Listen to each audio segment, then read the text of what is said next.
So welcome to today's bite-sized training video where we'll be covering the 8 wastes of lean. So by the end of this session, you should have a good understanding of what we mean by waste, as well as identify the 8 specific types of waste that can be eliminated from processes.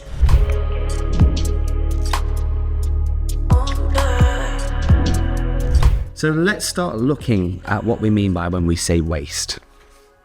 So one of the first principles of lean is to eliminate wastes found within operations and processes. Muda is the Japanese word for waste, and it comes with a memorable saying that helps you to remember this, which is muck out your muda. This basically means clearing out the waste in the system. It's one of the first principles of lean and service improvement, and it fundamentally aims to help make processes slicker and less time consuming.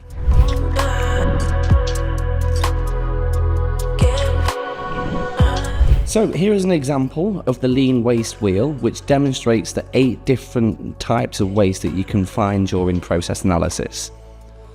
Taking the first word of each of the wastes from each wheel spells out the acronym TRIMWOOD, which again is a nice way to try to help you to remember them. But what you do ideally is you'll, so starting from the top center, we'll look at transport, for example, and then you would work clockwise when exploring your processes and ask yourself, so where in our processes do we see unnecessary transport, for example? And you'd identify, looking at the key steps and all the things that you'd mapped out, where you'd start to look at, okay, so where maybe we're moving things, pieces of equipment back and forth between departments, where ideally, if they just had their own pieces of equipment, we wouldn't have to do that. So that's a perfect example.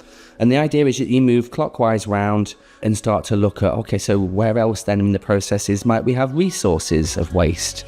And you just keep going round in a systematic way until you've exhausted all of the different waste types. There might not be some types of waste in there. And one thing that you'll also find is that usually if there's one that's going on, there's usually 2 or 3 at the same time. So an example of this, so if I'm waiting, for example, for a scan result to come back so I can do X procedure or provide X, like let's just say it was somebody who had a broken arm and you're waiting for the results to come back for a plaster cast, that's also actually going to have an impact on inventory and resources as well, and also the patient's waiting there too. So there could be multiple elements happening together, which is usually what you find. Process mapping as well is probably a tool that you can utilize that will help with the identification of these processes, so you can start to see how hopefully some of the tools link together throughout the way that you use them.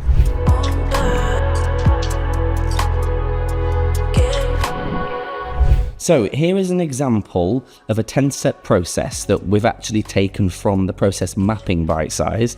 And what we've done is we've broken it down into its sections where you can start to see where there is value added, where there's waste, and what actual waste type is there.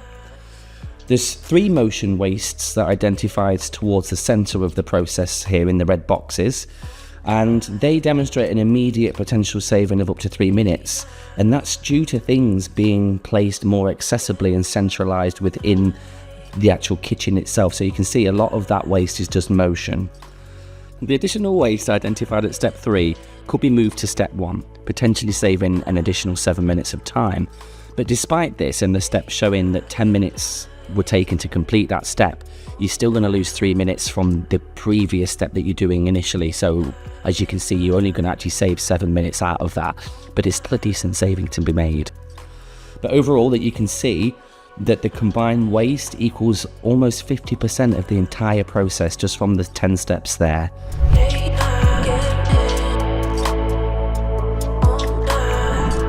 So here is another in-depth look at some of the waste types identified earlier, and these being transport and overproduction, because sometimes we recognise that when people are new to this, they might not be quite sure what that actually covers.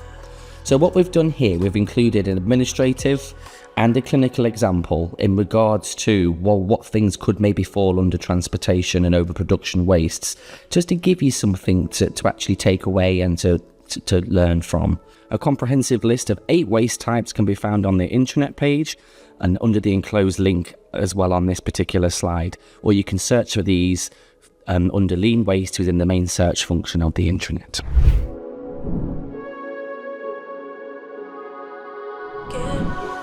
So just as something to think about within your own processes is, what waste do you experience within your work on any given day, especially when you relate to the waste wheel?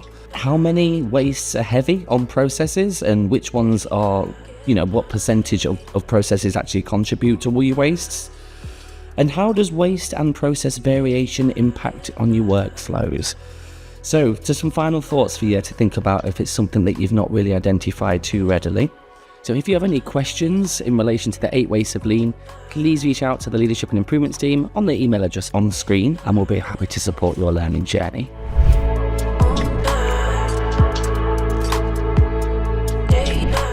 So also enclosed is some information regarding other programs available.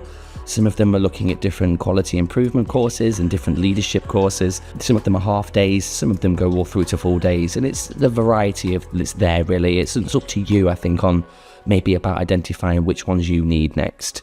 So many of the courses as well, we have CP accredited, and we're also looking at getting more of them accredited in the near future. We're going to keep you updated on anything else that we have via marketing from Strive. Please do get in contact if you need us following this training. Thank you very much.